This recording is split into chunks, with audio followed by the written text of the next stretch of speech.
വായന. അക്ഷരനിധിയിൽ നിന്നും നാം അറിവിൻ മുത്തുകൾ വാരേണം. പുസ്തകമെന്നൊരു ചങ്ങാതി ഉത്തമനായൊരു വഴി കാട്ടി.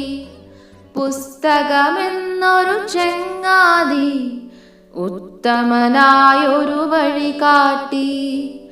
അറിയുക നമ്മൾ ലോകത്തെ വായന എന്നൊരു കർമ്മത്താൽ. വായിച്ചങ്ങനെ വളരേണം, നേടണമെന്നും വിജ്ഞാനം.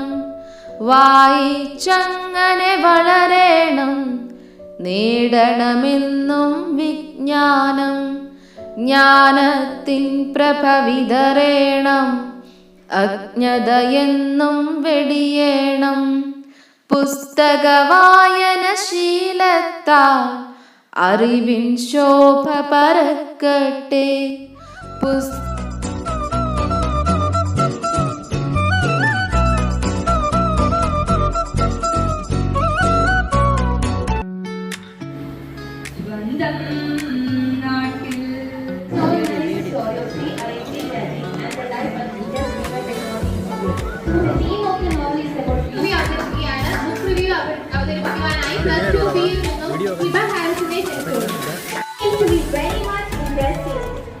Not all his memories touch my heart. Still, most of them were really good. Moreover, these are memories in one's life, and definitely you cannot alter the way it happened. So, it basically depends upon the perspective.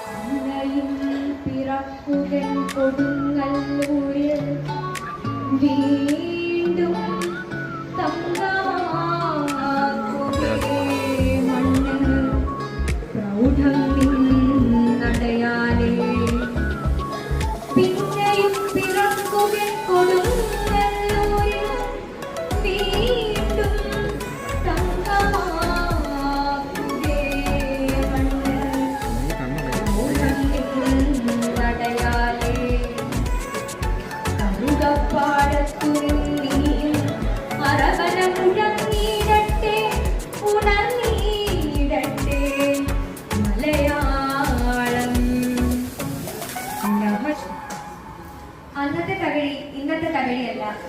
എന്റെ വീടിന് മുൻവശത്തു കൂടെ Thiruvalla Ambalappuzha road പോകുന്നു.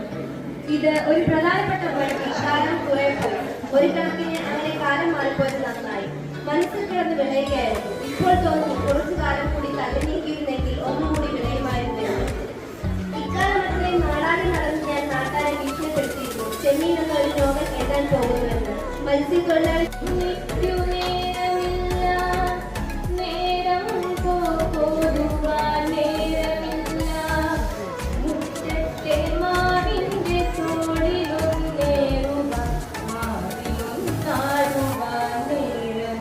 നമ്മൾ ആസ്വദിച്ചുകൊണ്ടിരിക്കെ അവസാന ഇനമായ ഒരു quiz കോമ്പറ്റീഷനിലേക്ക് നമ്മൾ കിടക്കാം.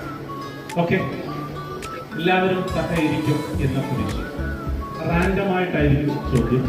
ഇനി വായനാ ദിനം ആചരിച്ചു തുടങ്ങി.